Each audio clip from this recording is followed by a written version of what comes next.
for a turkey dinner today, and chances are that turkey won't be sliced correctly. As Ann Mercogliano reports, that's just one of the things a lot of people do wrong with their birds. This turkey tastes half as good as it looks. I think we're all in for a very big treat. Clark Griswold found out the hard way. When it comes to turkey, you could be cooking it all wrong. Oh, no. I found out from Chef Lisa Beals that I was doing a lot of things wrong. So I noticed this comes with a built-in pop-up timer, which is very convenient, right? Wrong. Absolutely wrong. Those pop-ups don't always work. I like to actually just take this out and throw it away, and you do yourself a favor by just getting a real thermometer. And lots of first-time cooks forget to reach inside the bird on both ends to pull out the neck and giblets. Cooking them inside the bird is just wrong. But don't throw this all away because you can make stock out of it, which goes into the gravy. And Lisa taught me a great way to be sure that the turkey stays juicy. First, squish up butter with any herbs and spices you like. We're going to melt this butter now, right, and put it all over the turkey. Well, that's what a lot of people do, and it's wrong. My bad. Here's what's right. Smear the butter like this under the skin, where it will melt right into the meat. Oh, I feel something. Okay. It's messy, but trust me, it's tasty. So now we're ready to stick our turkey into the pan, right? Wrong. We need a rack. Why? Well, we need to keep the turkey off the bottom of the roasting pan because otherwise the bottom will burn and it'll get stuck to the bottom of the pan. Another tip really is super easy. Just spray it with some nonstick spray. Cleanup is a cinch. Now we're ready for turkey. Now we're ready for turkey. Okay. Now we place the turkey on the rack that's in the pan and slide it into the oven at 325 degrees.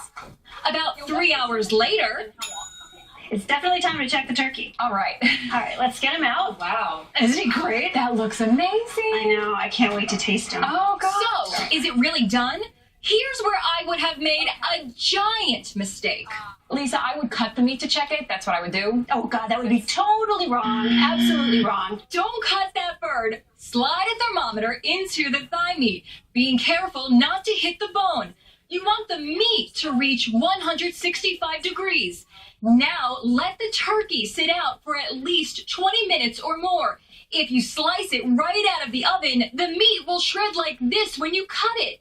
That's so wrong. Here's what you do. I'm going to go in his skin and start. First, slice off the leg and thigh together. No resistance. It should go really easily. Next, cut off the wing. Now it's time for the white meat. Instead of hacking away like this guy did, cut along the side of the center bone at the top of the turkey and take the entire breast off completely. Now you have the whole breast, no bone, and you slice it up like this with a really sharp knife. When you're done, your Thanksgiving dinner will look like this and not like this. It's predicted Americans will eat about 46 million turkeys this Thanksgiving. For the record, the typical Thanksgiving dinner will set you back about 3,000 calories. But what about the leftovers? How do you know when it's time to throw them out? Well, we had a food expert go through the refrigerator to show us what happens when good food goes bad.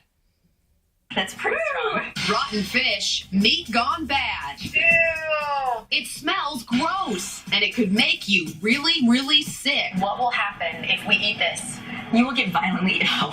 Food safety expert Grace Choi gave us tips on how to tell when your food goes bad. Tip 1 is pretty basic. You should keep fish, meat, and chicken in your refrigerator no longer than 2 days. This steak is 4 days old. We have a clear comparison with fresh meat over there.